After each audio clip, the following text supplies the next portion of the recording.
નમસ્કાર વિદ્યાર્થી મિત્રો, તો પોન ગ્રુપ ઓફ સ્કૂલ સંચાલિત આપણી યુટ્યુબ ચેનલ તો પોન સાયન્સ એકેડમીમાં હું શિલ્પા મેમ આપ સર્વે વિદ્યાર્થીઓનું હાર્દિક સ્વાગત કરું છું. JEE NEET 12th science chemistry હેલોજનયુક્ત કાર્બનિક સંયોજનો લેક્ચર ફર્સ્ટ. બરાબર, ચાલો હવે હેલોજનયુક્ત કાર્બનિક સંયોજનો આપણું જે લેશન છે એ લેશનની અંદર આપણે જેટલી ઇમ્પોર્ટન્ટ છે એટલી રિએક્શન જોશું. બરાબર છે, ગુજરાત બોર્ડની જે પણ રિએક્શન્સ છે એ રિએક્શન જોઈએ છે કેટલી ઝડપથી આપણે રિવાઇઝ કરી શકીએ. બરાબર, ચાલો હવે નોર્મલી અત્યારે હું સ્ટાર્ટ કરીશ SN1 SN2 મિકેનિઝમથી. બરાબર છે, કારણ કે એ વધારે ઇમ્પોર્ટન્ટ છે.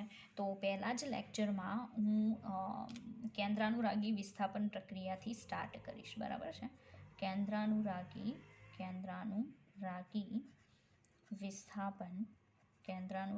વિસ્થાપન પ્રક્રિયા.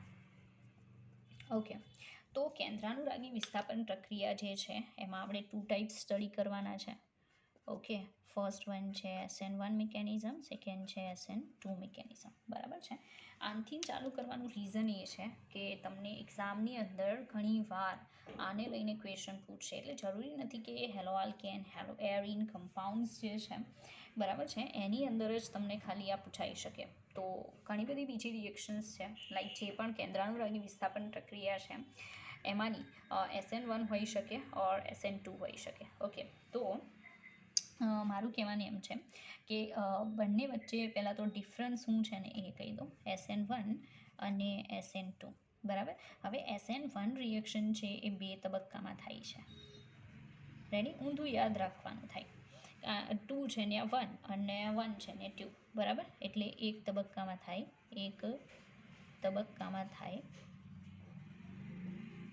રેડી, આ 2 તબક્કામાં થશે. અહીંયા પ્રક્રિયાક્રમ ઇઝ ઇક્વલ ટુ 1 આવશે.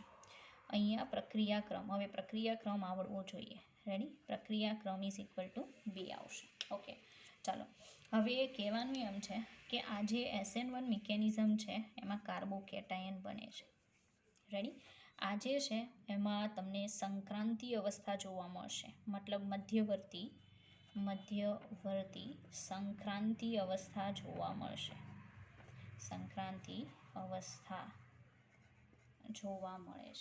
રેડી, એટલા માટે અહીંયા નોર્મલી કન્ડિશન કેવી હશે? કાર્બોકેટાયન તૃતીયક સૌથી વધારે સ્ટેબલ હોય, પછી સેકન્ડરી, પછી પ્રાઇમરી અને પછી આવશે CH3+. રેડી, એટલે આ રિએક્શન જે છે એ ઝડપથી થશે. ત્યાર પછી મધ્યવર્તી સંક્રાંતિ અવસ્થા જે છે બરાબર એમાં ક્રમ ઊંધો થઈ જશે. લાઈક એની અંદર કેવું થશે કે પ્રાઇમરી એટલે CH3 જે છે એ સૌથી પહેલાં, પછી પ્રાઇમરી, પછી સેકન્ડરી અને પછી ટર્શરી. બરાબર, તો નોર્મલી આ ક્રમમાં પ્રોસેસ જે છે એ પ્રોસેસ વધારે ઝડપથી પોસિબલ બનતી હોય છે. બરાબર, તો એ તમને એક્સપ્લેન કર્યું. SN2 SN1 મેકેનિઝમ જે છે એ બહુ ઇમ્પોર્ટન્ટ છે. બરાબર છે, સેકન્ડ થિંગ કહી દઉં કે જ્યારે કાર્બોકેટાયન બને છે બરાબર છે તો એનાથી જે પણ આપણને પ્રોડક્ટ મળશે ને બરાબર, એ પ્રોડક્ટની હું વાત કરું તો કાર્બોકેટાયનમાં બંને સાઈડથી પોસિબલ છે નવો જે ન્યુક્લિયોફાઇલ છે એના એટેકની, એન્ડ દેટ્સ વાય આપણને 2 પ્રોડક્ટ મળી શકે, ડી એન્ડ એલ ફોર્મ. મતલબ રેસિમિક મિક્સચર મળી શકે, મિશ્રણ મળી શકે. બરાબર, આ વસ્તુ યાદ રાખજો. રેસિમિક મિશ્રણ મળે છે જે ઓપ્ટિકલી ઇનેક્ટિવ હોય છે. હવે એ તમને આવડવું જોઈએ, ઓપ્ટિકલી એક્ટિવ ઓર ઇનેક્ટિવ. કારણ કે ઓપ્ટિકલી એક્ટિવનો મતલબ થાય પ્રકાશ ક્રિયાશીલ, પણ આ ઓપ્ટિકલી ઇનેક્ટિવ હોય છે તો પ્રકાશ અક્રિયાશીલ. રેડી, પ્રકાશ અક્રિયાશીલ. ઓકે, અહીંયા આપણને શું મળી શકે? તો અહીંયા મળી શકે ઇન્વર્ટ ફોર્મ, મતલબ ઇન્વર્ઝન થાય છે. બરાબર, ઇન્વર્ઝનનો મતલબ શું થાય કે તમે જે સ્વરૂપ લીધેલું છે એનાથી આખું ઉલટું સ્વરૂપ મળશે, જેને ઇન્વર્ઝન થયું કહેવાય. રેડી, હવે એ જે ઇન્વર્ઝન ફોર્મ મળે છે એ પ્રકાશ ક્રિયાશીલ હોઈ પણ શકે અને નહીં પણ હોઈ શકે. એટલે એ તો ડિપેન્ડ્સ કે તમે જે રિએક્ટન્ટ યુઝ કરેલો છે એમાં કિરાલ કાર્બન છે કે નહીં. બરાબર, કિરાલ કાર્બન હશે તો એ ઓપ્ટિકલી એક્ટિવ હોઈ શકે. બરાબર છે, હોઈ શકે એવું કીધું છે, નહીં પણ હોઈ શકે, ડિપેન્ડ્સ. બરાબર, ચાલો તો આ તો પ્રાઇમરી ઇન્ફોર્મેશન હતી જે ઇમ્પોર્ટન્ટ છે તમારા માટે. આગળ જોઈએ SN1 SN2 મિકેનિઝમ. ઓકે,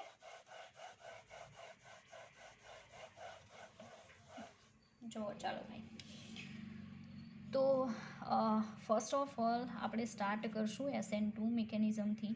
આનું નામ છે substitution nucleophilic second order reactions. બરાબર, ન્યુક્લિયોફિલિક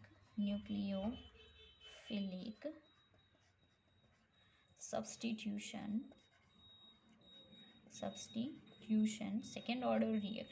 સેકન્ડ ઓર્ડર રિએક્શન. ઓકે, તો nucleophilic substitution second order reactions જે છે આપણે જોયું કે પ્રાઇમરીમાં બહુ ઝડપથી થાય. ઓકે, તો જોઈએ પ્રાઇમરીની અંદર એ બહુ ઝડપથી પોસિબલ બને છે. તો આપણે એક્ઝામ્પલ છે એ પ્રાઇમરીનું લેશું. રેડી? ચાલો, હવે પ્રાઇમરીનું ઉદાહરણ લઉં તો મારે અહીંયા 1 મિનિટ. રેડી? ચાલો, અહીંયા કાર્બન છે. બરાબર, પ્રોપર ધ્યાન આપો. એ કાર્બનમાં આ જે છે હાઇડ્રોજન છે. ઓકે, સેમ આ પણ શું છે? હાઇડ્રોજન છે. અને આ જે છે એ હાઇડ્રોજન છે. આ સમતલમાં છે, આ સમતલની પાછળ છે, આ સમતલની આગળ છે. રેડી? ત્રણેય હાઇડ્રોજન છે. અહીંયા હાઇડ્રોજન જ છે. ઓકે, એની સાથે અહીંયા જોડાયેલું છે માનો કે હેલોજન. બરાબર, તો સીધી વાત છે, મેં પ્રાઇમરી લીધેલું છે બિકોઝ અહીંયા સંક્રાંતિ અવસ્થા આવશે એટલા માટે. ઓકે, ચાલો હવે સાંભળજો. આના ઉપર આંશિક નેગેટિવ ચાર્જ, અહીંયા આંશિક કયો ચાર્જ આવશે? પોઝિટિવ. હાઇબ્રિડાઇઝેશન કયું છે એ પણ કહી દઉં. તો હાઇબ્રિડાઇઝેશન છે sp3 સંકરણ છે. બરાબર, હવે મારું કહેવાનું એમ છે કે આમાં ન્યુક્લિયોફાઇલ જે છે ફર્સ્ટ સ્ટેપમાં એટેક કરે, બેક સાઇડ એટેક થાય. બરાબર, ન્યુક્લિયોફાઇલ બેક સાઇડ એટેક કરશે. બેક સાઇડ એટેક એટલા માટે, જો અહીંયાથી એટેક કરે તો એનો પણ નેગેટિવ ચાર્જ, આનો પણ નેગેટિવ ચાર્જ, બંને વચ્ચે રિપલ્શન થશે અને પ્રોસેસ પ્રોપર નહીં થાય. બરાબર, તો આને કહેવાય back side attack. Ready? Back side attack જે છે એ અહીંયા થશે. બેક સાઇડ એટેક થવાના કારણે આપણને જે મળશે, બરાબર છે, એ ટ્રાન્ઝિશન સ્ટેટ મળે. મતલબ ન્યુક્લિયોફાઇલ જે છે, રેડી, આંશિક નેગેટિવ ચાર્જ અને આ કાર્બન જે છે એ કાર્બન સાથે જોડાઈ જશે. Okay, hydrogen. ઓકે, અને અહીંયા પણ હાઇડ્રોજન એક જ સમતલમાં આવી જશે. આ ત્રણેય હાઇડ્રોજન પહેલાં એક સમતલમાં નહોતા. એક સમતલમાં તો એક સમતલની પાછળ, એક સમતલની આગળ, પણ અત્યારે ત્રણેય હાઇડ્રોજન સેમ સમતલમાં આવશે. રેડી? અને આ સાઈડના ભાગમાં અહીંયા એઝ ઇટ ઇઝ હેલોજન, જેના ઉપર આંશિક ચાર્જ. હવે આ જે છે ને એમાં આનું સંકરણ કયું થઈ ગયું? તો એને કહેવાય sp2 સંકરણ. બિકોઝ એમાં કન્ડિશન એવી છે કે આ જે બોન્ડ છે ને એ આંશિક બોન્ડ છે. એને આંશિક તૂટતો બંધ કહેવાય. અને આ સાઈડનો જે દેખાય ને એ આંશિક બનતો બંધ છે. આંશિક બનતો બંધ. ઓકે, ચાલો, રેડી? આ ટાઈપનું નોર્મલી આપણને જોવા મળશે. ચાલો, હવે હાઇબ્રિડાઇઝેશન sp2 થઈ ગયું ને, તો સમતલીય રચના બને છે. અહીંયા સમચતુષ્ફલકીય હતી, સમચતુષ્ફલકીય. બરાબર, સમચતુષ્ફલકીય. આ સમતલીય છે અને સંકરણ તમે જોઈ શકો છો. બરાબર, આમાં આંશિક જે બનતા બંધ ને તૂટતો બંધ છે ને એને ધ્યાનમાં નથી લેવાતા. જે સંપૂર્ણ બંધ હોય ને ધ્યાનમાં લેવાય. એટલે કયું સંકરણ થાય? sp2 સંકરણ થશે. આને કહેવાય સંક્રાંતિ અવસ્થા. સંક્રાંતિ અવસ્થા. રેડી? સંક્રાંતિ અવસ્થા છે એ કેવી હોય છે? ક્ષણિક. બરાબર, કેવી હોય? ક્ષણિક હોય છે. મતલબમાં કે એની સ્ટેબિલિટી બહુ જ ઓછી હોય છે, એટલે અનસ્ટેબલ હોય છે. અનસ્ટેબલ. રેડી? આગળ જોઈએ કે એ અનસ્ટેબલ છે તો એમાંથી ફટાફટ જૂનો બંધ તૂટી જશે, નવો બંધ બની જશે અને ફરી પાછો, સાંભળજો, આખું સ્ટ્રક્ચર જે છે ને સ્ટ્રક્ચર બદલાશે. બરાબર, એટલે ફરી પાછો કાર્બન બટ આ સાઈડ હવે જે જોડાણ થઈ જશે ને, બરાબર, એ જોડાણ કોનું થઈ જશે? ન્યુક્લિયોફાઇલ. રેડી. અને ન્યુક્લિયોફાઇલ એ સાઈડ જોડાય અને આ સાઈડ તમને 3 હાઇડ્રોજન જોવા મળશે. અહીંયા હાઇડ્રોજન. રેડી. તો ફરી પાછું તમે જોઈ શકો કે અહીંયા સંકરણ કયું થઈ ગયું, sp3 સંકરણ. પણ ઇન્વર્ઝન થાય છે. અવકાશીય ગોઠવણી શું થઈ ગઈ, બદલાઈ ગઈ. અવકાશીય ગોઠવણી અપોઝિટ થાય છે. અવકાશીય ગોઠવણી વિરુદ્ધ દિશામાં થાય છે. રેડી. તો અવકાશીય ગોઠવણી જે છે અપોઝિટ ડાયરેક્શનમાં થઈ જશે અને એના કારણે તમે નોર્મલી સમજી શકો કે ઇન્વર્ઝન થયેલું જોવા મળશે. આને ઇન્વર્ઝન થયું કહેવાય. બરાબર છે. ચાલો, તો SN2 મિકેનિઝમ જે છે એમાં હકીકતમાં તમે તો એવું જોતા હશો કે 2 સ્ટેપની પ્રોસેસ છે, પણ આ સ્ટેપ જે દેખાય ને, આ પાર્ટ બરાબર એટલી હદે અનસ્ટેબલ છે કે ખાલી થોડી ક્ષણો માટે હોય છે. એટલે વૈજ્ઞાનિકો એવું કહે છે કે આ સ્ટેપ નથી ગણાતું, ડાયરેક્ટ આમાં થા બને છે. કેટલા સ્ટેપની પ્રોસેસ, 1. બરાબર છે. પણ સેકન્ડ ઓર્ડર રિએક્શન શું કામ? કારણ કે મારે જો એમાં પ્રક્રિયાનો ક્રમ લખવો હોય, બરાબર છે, રેટ ઓફ રિએક્શન, તો રેટ પ્રપોઝનલ ટુ બેની કોન્સન્ટ્રેશન. આને સબસ્ટ્રેટ કહેવાય. શું કહેવાય? સોરી, એને તો ન્યુક્લિયોફાઇલ કહેવાય. આ જે લીધું છે ને એને સબસ્ટ્રેટ કહેવાય આખું. બરાબર છે. પ્રક્રિયાર્થી એમ કહી શકો. રેટ પ્રપોઝનલ ટુ, પહેલું જે સ્ટેપ છે એ પહેલું ગણો છેલ્લું ગણો સ્લો ગણી શકાય. બરાબર છે. બેક સાઇડ એટેક છે એટલે એ ન્યુક્લિયોફાઇલની કોન્સન્ટ્રેશન અને આ જે સબસ્ટ્રેટ છે બંનેની કોન્સન્ટ્રેશનની 1/1 જે છે એના સમપ્રમાણમાં છે. પહેલા જ સ્ટેપમાં સ્લો સ્ટેપ છે, વેગ નિર્ણાયક તબક્કો છે અને એમાં સબસ્ટ્રેટ અને ન્યુક્લિયોફાઇલ પાર્ટિસિપેટ કરે છે. બરાબર છે. એટલે શું કહી શકાય કે અહીંયા પ્રક્રિયાનો ક્રમ કેટલો છે, બી આવશે. બરાબર છે. તો ઇઝ ઇક્વલ ટુ કે ન્યુક્લિયોફાઇલ એની 1/1, બરાબર, અને સબસ્ટ્રેટની 1/1, બંનેની 1/1 આવશે. રેડી. બસ આવી સિમ્પલ પ્રક્રિયા છે. આમાં કંઈ સ્પેશિયલ બીજું છે નહીં. ઓકે. તો થઈ ગયું. બરાબર. ચાલો હવે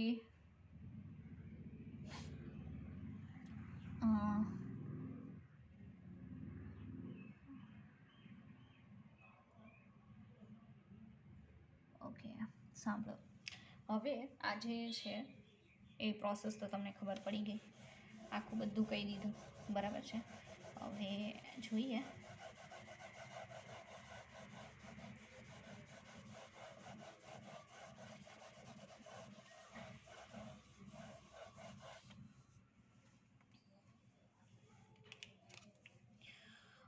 એનો ગ્રાફ તમને કહી દો. બરાબર. એનર્જેટિક ગ્રાફ યાદ છે ને, આપણે કેમિકલ કાઇનેટિક્સમાં જે ગ્રાફ જોયો હતો ને એ ટાઈપનો ગ્રાફ અહીંયા આવશે. બરાબર છે.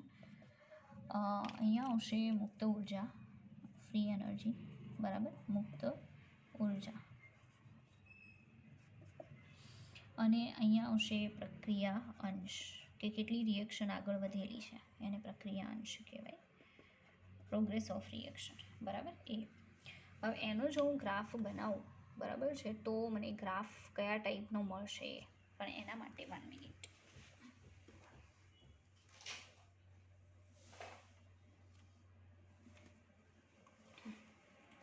ચાલો, તો ગ્રાફની જો આપણે વાત કરતા હોઈએ તો મેં તમને કીધું એ રીતે કે ગ્રાફની અંદર કંઈક આ ટાઈપનું જોવા મળશે તમને, કે આ જે છે આપણા પ્રક્રિયકોની ચોક્કસ એનર્જીનું લેવલ છે. બરાબર. ત્યાંથી રિએક્શન સ્ટાર્ટ થઈ અને અહીંયા નોર્મલી મધ્યવર્તી બનશે અને અહીંયા પ્રોડક્ટ બનશે. બરાબર. તો આ ટાઈપનો ગ્રાફ એનો કંઈક મળશે. હવે એમાં તમને કહી દઉં કે અહીંયા સુધીનું આ જેટલું પણ છે, બરાબર, આટલો જે મુક્ત શક્તિનો ફેરફાર છે, બરાબર, એ ડેલ્ટા જી, બરાબર, અને એ ટ્રાન્ઝિશન સ્ટેટ માટે આવશે.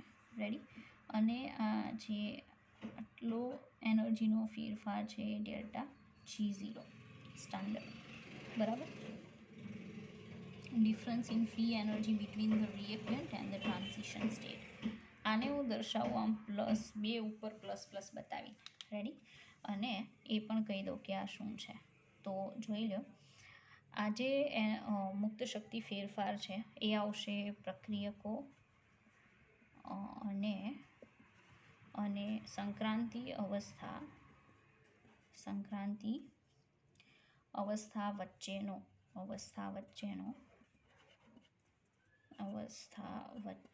મુક્ત શક્તિ ફેરફાર. રેડી? મતલબમાં અહીંયા આપણું સબસ્ટ્રેટ હશે એ પ્રોસેસ કરશે ન્યુક્લિયોફાઇલ સાથે. તો અહીંયા કઈ અવસ્થા આવશે? સંક્રાંતિ અવસ્થા આવશે ને.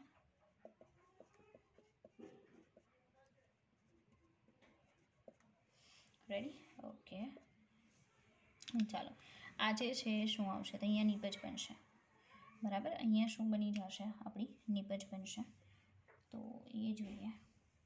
મતલબ અહીંયા પ્રોડક્ટ બનશે +x-. રેડી? ઓકે, તો આ જે છે એ શું આવશે? સંક્રાંતિ અવસ્થા અને રિએક્ટન્ટ અને product. The difference in free energy between the reactant and product ΔG0. બરાબર? તો આખો ΔG0 આપણે લેવાનો છે. બરાબર? તો ΔG0 આખો આવશે અને આખો ΔG0 આવે ને, નો આખો નહીં, આ રિએક્ટન્ટની એનર્જીથી આ પ્રોડક્ટની એનર્જી વચ્ચેનો. એટલે આવશે કે પ્રક્રિયકો અને નિપજો વચ્ચેનો મુક્ત શક્તિ ફેરફાર. બરાબર? મુક્ત શક્તિ ફેરફાર. ઓકે, ચાલો. બસ, તો એ ખાસ જોવાનું હતું. રેડી? અને તમે જોઈ શકો કે ફાઇનલી આપણે તો આ જોવાનું છે જે ΔG0 કેવું આવે છે? નેગેટિવ, બિકોઝ આની પ્રાઇસ હાઈ છે અને આ જે નિપજ છે એની પ્રાઇસ લો છે. બરાબર છે? તો નિપજની જે પણ પ્રાઇસ છે એમાંથી પ્રક્રિયકની માઇનસ કરશું તો ફાઇનલી આન્સર જે છે એ તમારો નેગેટિવમાં આવશે. ઓકે, તો મતલબમાં કંઈક આ ટાઈપનું આપણને જોવા મળશે. બરાબર? તો એનો મેં ગ્રાફ તમને બતાવ્યો મુક્ત શક્તિ ફેરફારનો એનો. Action proceed through the formation of an. Okay, ચાલો. એને જે ઇન્વર્ઝનની પ્રોસેસ થાય ને એને વાલ્ડન વિપરીતીકરણ કહેવાય. શું કહેવાય? વાલ્ડન વિપરીતીકરણ. જો કે એ શબ્દ સરે તમને કીધો હશે. બરાબર છે? બસ એ જ વસ્તુ મેઇન તમારે તમને કહેવાની હતી. કઈ વસ્તુ જે છે કે SN2 રિએક્શનને અસર કરી શકે. બરાબર? તો આવી જે અમુક ઇમ્પોર્ટન્ટ વસ્તુઓ છે એ ખાસ આપણે જોશું. લાઈક આપણે ગ્રાફ જોયો. બરાબર છે? તમારી બુકમાં આઈ થિંક ગ્રાફ નહીં હોય, રિએક્શન તો હશે.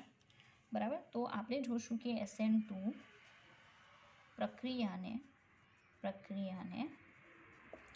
અસર કરતા પરિબળો.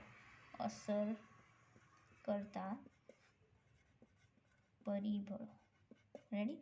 તો SN2 રિએક્શન છે એને ઇફેક્ટ કરતા જે ફેક્ટર્સ છે, બરાબર છે, એમાં પહેલા નંબરનું આવશે. તો એ આવશે સબસ્ટ્રેટ. એટલે આપણું જે સબસ્ટ્રેટ હતું ને, સબસ્ટ્રેટ એટલે આપણો જે હેલોજનવાળો રિએક્ટન્ટ હતો. બરાબર? પ્રક્રિયાર્થી કહેવાય સબસ્ટ્રેટ. એટલે પ્રક્રિયાર્થીના બંધારણ ઉપર આધાર રાખશે. સ્ટ્રક્ચર ઉપર. રેડી? એના બંધારણ ઉપર આધાર રાખશે. સેકન્ડ શું આવશે? તો concentration and reactivity of the nucleophile. એટલે કે જે ન્યુક્લિયોફાઇલ હતો તેની સાંદ્રતા અને સક્રિયતા પર આધાર રાખશે. બરાબર છે? એની સક્રિયતા પર આધાર રાખે છે. થર્ડ ઇમ્પોર્ટન્ટ આવશે ઇફેક્ટ ઓફ સોલ્વન્ટ. મતલબ આપણે જે પણ દ્રાવક યુઝ કરીએ એ દ્રાવકની અસર થશે SN2 રિએક્શન ઉપર. રેડી? ચાલો. ફોર્થ નંબરનું nature of living group. Yes, આમાંથી જે હેલોજન દૂર થાય છે, અત્યારે તો આપણે નોર્મલી હેલોજનવાળું લીધું છે X કરીને, એટલે જે એને લિવિંગ ગ્રુપ કહેવાય. જે દૂર થતું હોય ને એને લિવિંગ ગ્રુપ કહેવાય. તો આપણે એમ કહીશું કે જે લિવિંગ ગ્રુપ છે, બરાબર છે, એની પ્રકૃતિ પર આધાર રાખશે. એને લિવિંગ ગ્રુપ કહેવાય.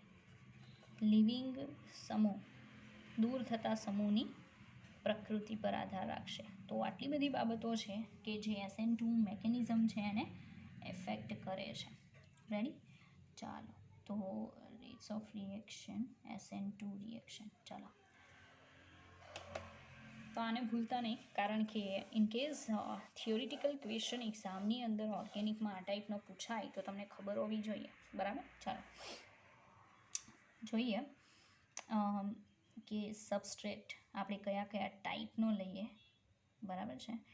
ત્યારે રિલેટિવ રેટ, પ્રક્રિયાનો વેગ કેટલો હોય છે. બરાબર? તો અહીંયા હું લઈ લઉં સબસ્ટ્રેટ. બરાબર?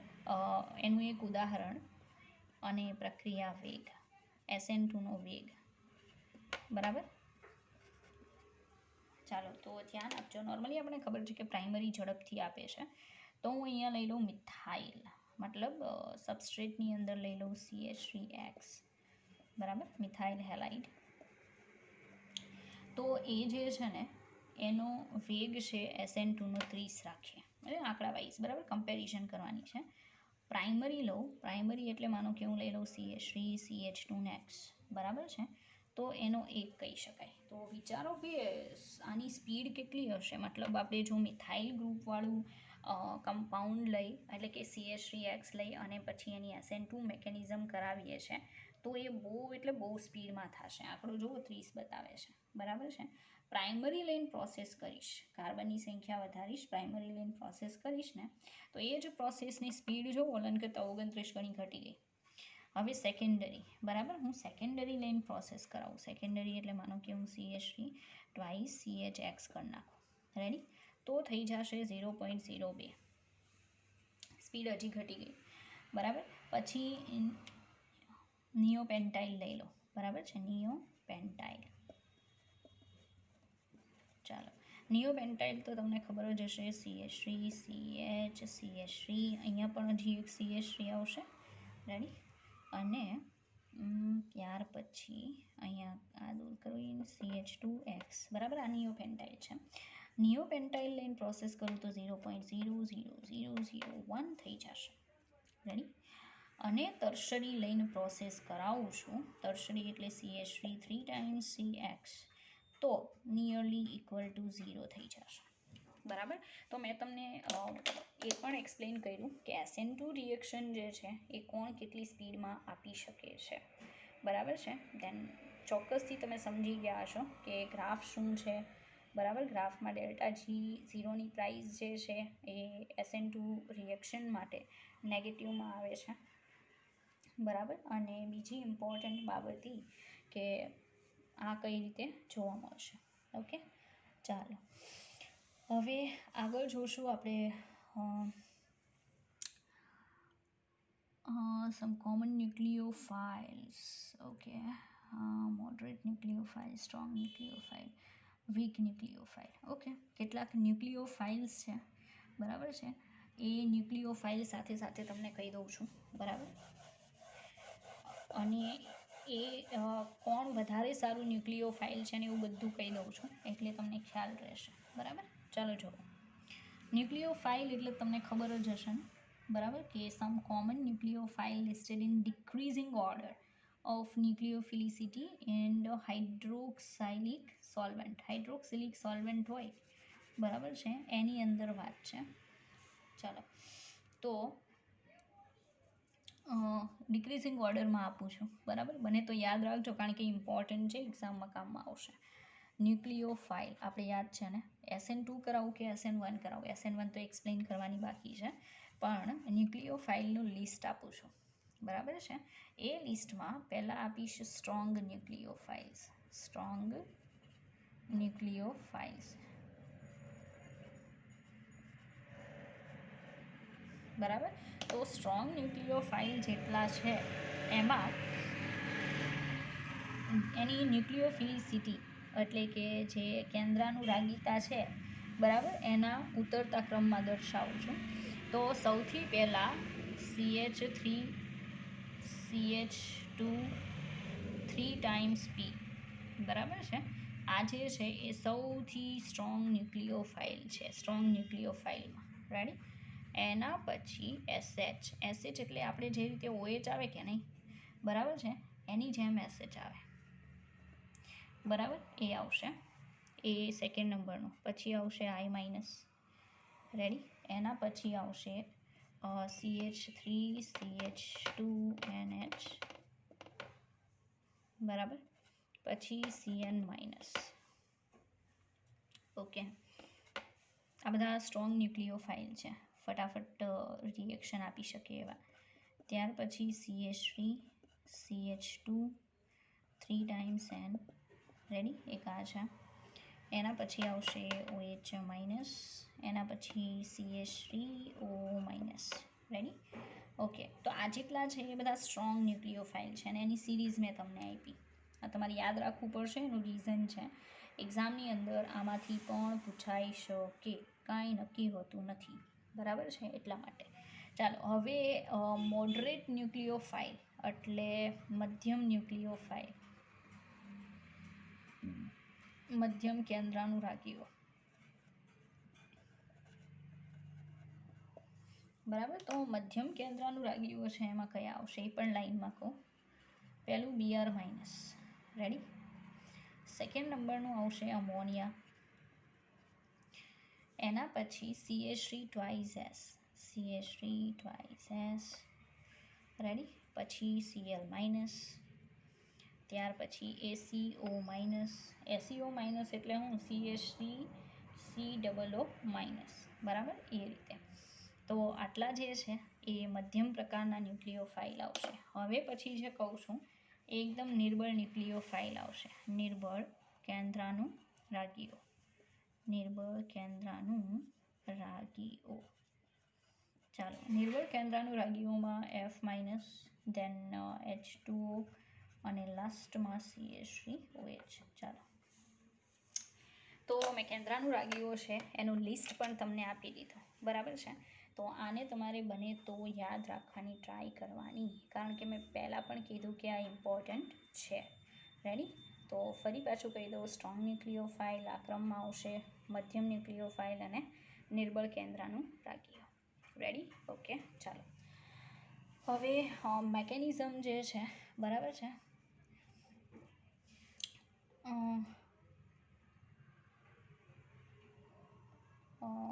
ન્યુક્લિયોફાઇલ જે છે, બરાબર, પહેલાં એના વિશે કહી દઉં. તો ટર્શરી બ્યુટોક્સાઇડ અને ઇથોક્સાઇડ વીકર બેઝ.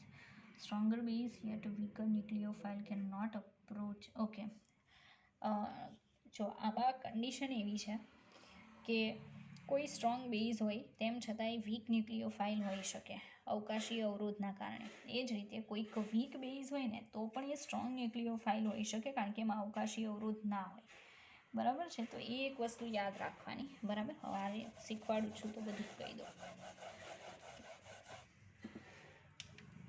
સાંભળજો. માનો કે CH3CH3CH3O માઇનસ, એ જ રીતે CH3CH2O માઇનસ, બરાબર છે. હવે મારું કહેવાનું એમ છે કે આ છે ને સ્ટ્રોંગ બેઝ છે, સ્ટ્રોંગ બેઝ છે. શું કામ? કારણ કે આ ઇલેક્ટ્રોન આપે, ઇલેક્ટ્રોન આપે, ઇલેક્ટ્રોન આપે, આને બધા આપે છે. આમાં આપવાવાળા ખાલી એક જ છે, બરાબર. આ વીક બેઝ છે, સાપેક્ષમાં વીક બેઝ છે. તેમ છતાંય તમે જુઓ કે આને કંઈક એટેક કરવો હશે ને ત્યારે બહુ મોટું ગ્રુપ છે, એટલે શું લાગે? અવકાશીય અવરોધ લાગે, અવકાશીય અવરોધ. અને એ અવકાશીય અવરોધ લાગવાના કારણે ભલે સ્ટ્રોંગ બેઝ હોય પણ ન્યુક્લિયોફાઇલ કેવું છે? વીક ન્યુક્લિયોફાઇલ છે. જ્યારે અહીંયા વીક બેઝ ભલે હોય પણ અવકાશીય અવરોધ ઓછો છે, અવકાશીય અવરોધ ઓછો છે, ઓછો. અહીંયા કેવો છે? વધારે, બરાબર. એટલે આ ઝડપથી એટેક કરી શકશે, એટલે આ છે સ્ટ્રોંગ ન્યુક્લિયોફાઇલ. રેડી.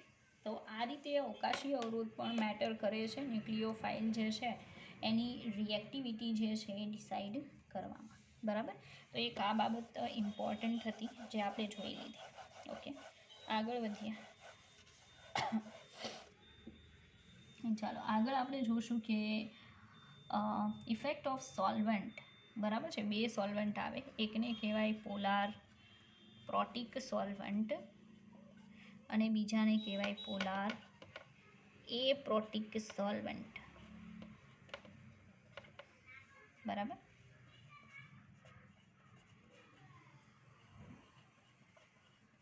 ચાલો, polar એપ્રોટિક, polar protic solvent. Okay, સાંભળજો. પોલાર પ્રોટિક સોલ્વન્ટ એને કહેવાય કે જેમાં H+ હોય. પોલાર એપ્રોટિક એને કહેવાય જેમાં H+ ન હોય, બરાબર છે. તો સોલ્વન્ટ હોવું જોઈએ, ઉદાહરણ તરીકે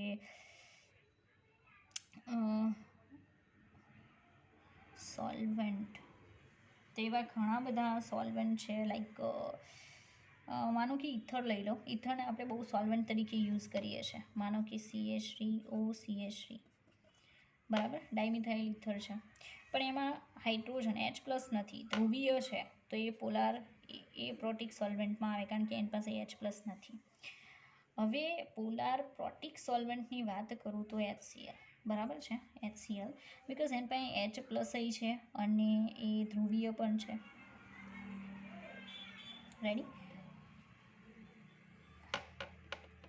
તો ધ્રુવીય તો છે પણ H+ નથી, તો પોલાર એપ્રોટિક, આ જે છે પોલાર પ્રોટિક. તો આવા સોલ્વન્ટમાં ન્યુક્લિયોફાઇલ જે છે કઈ રીતે ઇફેક્ટ કરે? Polar protic solvent large nucleophiles are good and the halide ions show the following order, બરાબર છે. તો આ ખાસ ધ્યાનમાં રાખજો. પોલાર પ્રોટિક સોલ્વન્ટની અંદર, પોલાર પ્રોટિક સોલ્વન્ટમાં મોટા ન્યુક્લિયોફાઇલ સારા, મોટા ન્યુક્લિયોફાઇલ સારા, બરાબર. એટલે ક્રમ શું આવે? I- મોટો હોય પહેલાં આવશે, પછી Br- આવશે, Br-, ધેન Cl-, પછી F-, કારણ કે એની સાઇઝ બધા કરતાં નાની છે, પણ પોલાર પ્રોટિક સોલ્વન્ટમાં, બરાબર છે. Strength of the interaction between solvent molecule of polar protic solvent from hydrogen bond to nucleophile in the following manner. Small nucleophile in solvated more by the polar protic solvent, thus its nucleophilicity decrease and rate of SN2 decrease. Okay, relative nucleophilicity in polar protic solvent. Okay, ચાલો. તો condition એવી છે કે મોટું કદ હોય ને, એટલે આ જે પોલાર સોલ્વન્ટ હોય એ એની આસપાસ વીંટળાશે નહીં બહુ, બરાબર છે. જ્યારે નાનું કદ હશે ને, તો આ સોલ્વન્ટ છે એની આસપાસ એના અણુઓ હાઇડ્રોજન બોન્ડથી બહુ વીંટળાઈ જશે, બરાબર છે. એટલે નાના કદવાળાને જોડાવામાં પ્રોબ્લેમ થાય, મોટા કદવાળાને ન થાય. આ એનું રીઝન છે. અહીંયા ક્રમ આપું છું પોલાર પ્રોટિક સોલ્વન્ટમાં, તો SH-, Cn-, I-, OH-, બરાબર. પછી N3-, આ એઝાઇડ આયન છે, પછી Br-, ધેન ACO-, બરાબર, Cl-, F-, અને લાસ્ટમાં H2. આ પોલાર પ્રોટિક સોલ્વન્ટ માટેનો ક્રમ છે, બરાબર. Polar protic solvent are not useful for rate of SN2 if nucleophile is anionic, but polar aprotic solvent does not have any active hydrogen atoms. Okay, polar protic solvents છે are not useful for rate of SN2.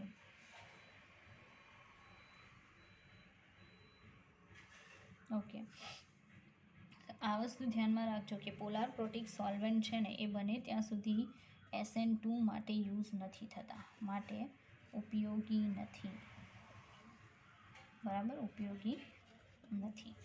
Ready? તો આ પણ જાણવું જરૂરી છે, કારણ કે બની શકે કે એક્ઝામની અંદર કોઈ એવો સવાલ પૂછાય કે જેમાં તમારે આવો જવાબ આપવો પડી શકે, કે મતલબ ડિસાઇડ કરવાનું હોય કે પોલાર પ્રોટિક સોલ્વન્ટ છે એ SN2 માટે યુઝ થાય કે ન થાય, તો બને ત્યાં સુધી યુઝ નહીં કરવાનું.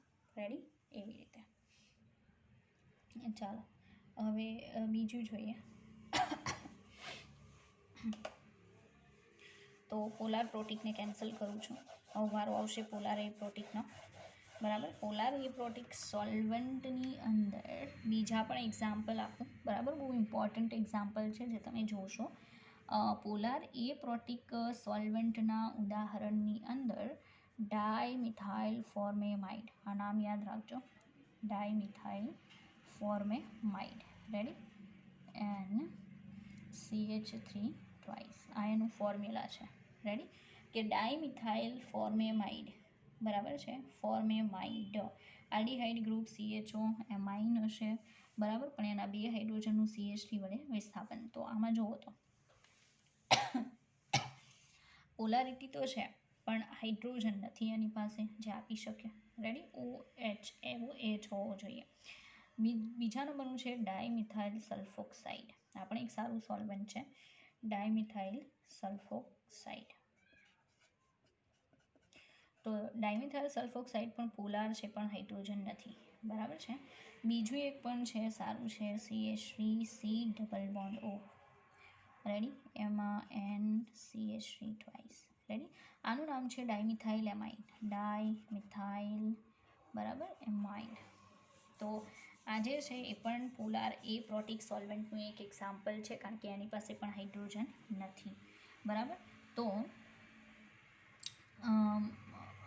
નોર્મલી કન્ડિશન શું થાય કે does not have the active hydrogen atom, so they can not form hydrogen bond with nucleophile. Polar aprotic solvent have own positive center, so they do not solvate the anion appreciably, therefore rate SN2 reaction increased. Okay, polar aprotic solvent SN2 પ્રક્રિયા ઝડપથી અપાવવામાં help કરે છે, પ્રક્રિયાનો વેગ વધારે છે. વધારે in the sense કે ઘટાડતા તો નથી. બરાબર છે. તો પોલાર પ્રોટિક છે SN2 માટે યુઝ નહીં કરવા, પણ પોલાર એપ્રોટિક જે છે SN2 માટે યુઝ કરવા. તો ઘણીવાર રિએક્શન SN2 ઝડપથી થશે કે SN1, એમાં એરા ઉપર તમારે પહેલાં સોલ્વન્ટ જોઈ લેવાના. સોલ્વન્ટ વાઇઝ મેં કહી દીધું છે કે સોલ્વન્ટ આમાંથી કોઈ હોય કે પછી પોલાર એપ્રોટિક હોય તો SN2 ઝડપથી થાય, SN1 નહીં. બરાબર. ચાલો હવે એ સાંભળજો. they are carried out in polar aprotic solvent. Okay, dimethyl sulfoxide, બરાબર, ડાયમિથાઇલ સલ્ફોક્સાઇડ છે એની અંદર રિએક્ટિવિટીનો ઓર્ડર ન્યુક્લિયોફાઇલ હેલોજનનો, તો F-, પછી Cl-, પછી Br- એન્ડ ધેન I-. આમાં ઊંધું આવશે. બરાબર. પોલાર પ્રોટિકમાં જે હતું ને એને કરતાં પોલાર એપ્રોટિકમાં ઊંધું આવશે. રેડી? તો એક આ વસ્તુ ખાસ યાદ રાખજો. આગળ જોઈએ.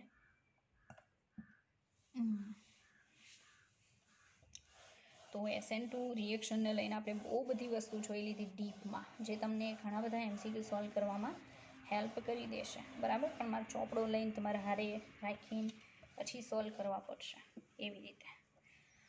ચાલો, હજી પણ આપણી પાસે ટાઈમ છે, એટલે આપણે જોઈએ કે નેચર ઓફ લિવિંગ ગ્રુપ. એટલે હવે આપણે હારવાર શું જોઈ લઈએ? લિવિંગ ગ્રુપ જોઈ લઈએ. ન્યુક્લિયોફાઇલ તો જોઈ લીધા. બરાબર. હવે શું જોશું? લિવિંગ ગ્રુપ્સ જોશું.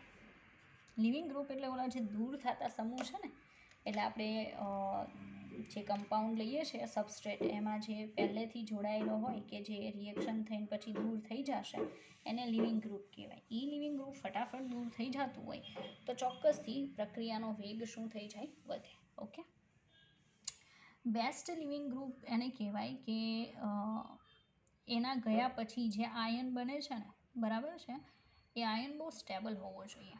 લિવિંગ ગ્રુપ છે એ સામાન્ય રીતે નેગેટિવ આયન હોય છે. તો લિવિંગ ગ્રુપ સામાન્ય રીતે ઋણ આયન હોય છે. સામાન્ય રીતે નેગેટિવ આયન હોય છે. બરાબર છે. So those leaving group are good which stabilize negative charge most effectively and weak base do this best. બરાબર. તો આ નેગેટિવ આયન પોતે બહુ સ્થાયી હશે ને બન્યા પછી તો એ પાછું જોડાવા માટે નહીં આવે. બરાબર. એ પાછું જોડાવા માટે નહીં આવે તો સીધી વાત છે કે ઓલો જે આયન છે એ પણ વધારે સ્ટેબલ હશે, બનતો આયન. બરાબર. અને એના કારણે એ સારું લિવિંગ ગ્રુપ કહેવાય. બરાબર. Best living group R those that become the most stable ion after they leave. Okay, મેં કીધું એમ કે ઋણ આયન હોય અને એ સ્ટેબલ હોવો જોઈએ, ઋણ આયન. બરાબર. તો એ સારું લિવિંગ ગ્રુપ કહેવાય. નોર્મલી લિવિંગ ગ્રુપ જે છે એ બેઝ મેં કીધું એ રીતે so those leaving groups are good which stabilise negative charge most effectively and weak base do this. એટલે સારા લિવિંગ ગ્રુપ હંમેશા છે ને નિર્બળ બેઝ હોય છે. શું હોય છે? નિર્બળ બેઝ જે છે એ આ કામ વધારે સારી રીતે કરી શકે. મતલબ નિર્બળ બેઝ જેટલા પણ હોય ને એ સારા લિવિંગ ગ્રુપ હોય છે. બરાબર.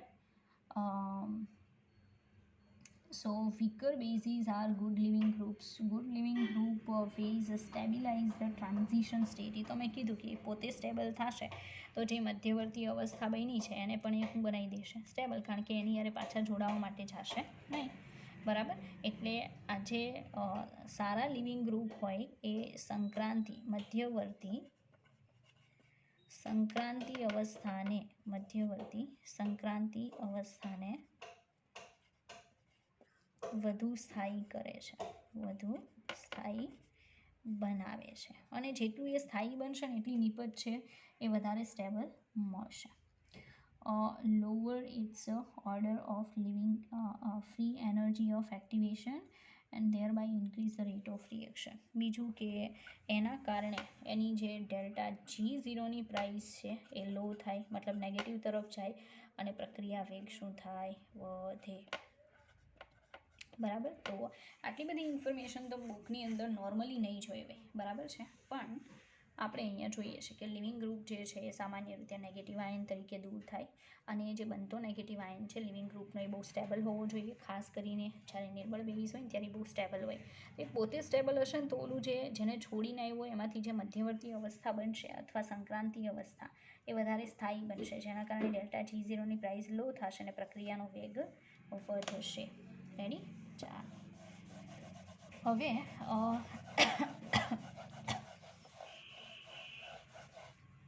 બીજી એક બાબત કહી દઉં. Order of leaving ability of halide ion. Halide આયનોની લિવિંગ ગ્રુપ તરીકેની સક્રિયતા. લિવિંગ ગ્રુપ તરીકેની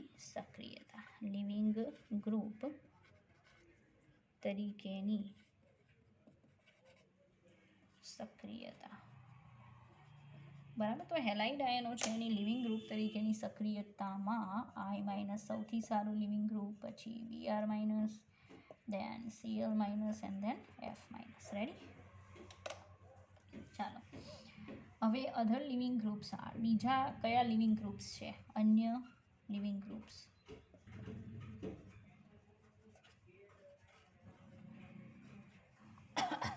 બીજા ઇમ્પોર્ટન્ટ લિવિંગ ગ્રુપ જે છે એ આપણે જોવાના છે. રેડી? એમાં કહી દઉં તમને. એક આવશે alkane sulfonate ion. Sulfur alkyl group, double bond O, O-. બરાબર. Alkane sulfonate group. આલ્કેન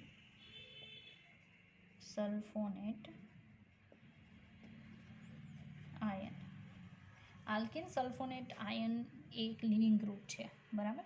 એ જ રીતે alkyl sulfate ion SOR, double bond O-. અહીંયા ઓક્સિજન ડબલ બોન્ડ. આને કહેવાય આલ્કાઇલ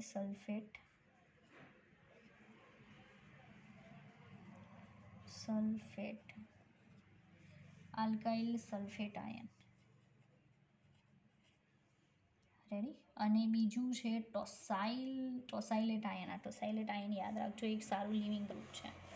બરાબર. ઘણીવાર તમે જોજો કે ફર્સ્ટ ઓફ ઓલ આલ્કોહોલ હોય ને તો પહેલાં એનું શું કરાવે ખબર? પ્રોટોનેટેડ આલ્કોહોલ બનાવે. લાઈક માનો કે CH3OH છે. રેડી? તો એમાં પહેલાં H+ નાખે એટલે શું થઈ જાય? આમ થાય CH3OH. બરાબર. સહસંયોજક બોન્ડથી એક લોન પેર તો ઓલરેડી છે, એક H. આના ઉપર કયો ચાર્જ? પ્લસ. આને પ્રોટોનેટેડ આલ્કોહોલ કહેવાય. આવું હું કામ બનાવવાની જરૂર પડી? એટલા માટે, કારણ કે પછીથી આ છે ને ઝડપથી દૂર થઈ જાય, કારણ કે આ એક સારું શું બન્યું? સારું લિવિંગ ગ્રુપ બન્યું. તો મિકેનિઝમ આવી રીતે બધી થતી હોય છે. બરાબર. કે ડાયરેક્ટલી OH દૂર કરવો ઇટ્સ બીટ ડિફિકલ્ટ, પણ જો તમે એને H2O પ્લસમાં કન્વર્ટ કરી દો તો એક સારું લિવિંગ ગ્રુપ છે, ફટાફટ દૂર થઈ જાય. રેડી? એટલે પ્રોટોનેટેડ આલ્કોહોલ બનાવી. તમે આલ્કોહોલ ફિનોલ ઇથરવાળા લેશનમાં આવું જોયું હશે ઘણી બધી મિકેનિઝમમાં. ઓકે, ચાલો. બીજું ટોસાઇલેટ આયન છે OTS માઇનસ. ટોસાઇલેટ આયન એટલે OS double bond O. Ready? પછી C6H4CH3 અને ટોસાઇલેટ કહેવાય, નેગેટિવ ચાર્જ. બરાબર? ટોસાઇલેટ આયન. ચાલો, ટોસાઇલેટ આયન જે છે એ પણ સારું લિવિંગ ગ્રુપ છે. એના સિવાય બીજું આવશે ટ્રાઇફ્લેટ આયન, ટ્રાઇફ્લોરાઇડ. બરાબર? પણ એને ટ્રાઇફ્લેટ આયન કહેવાય.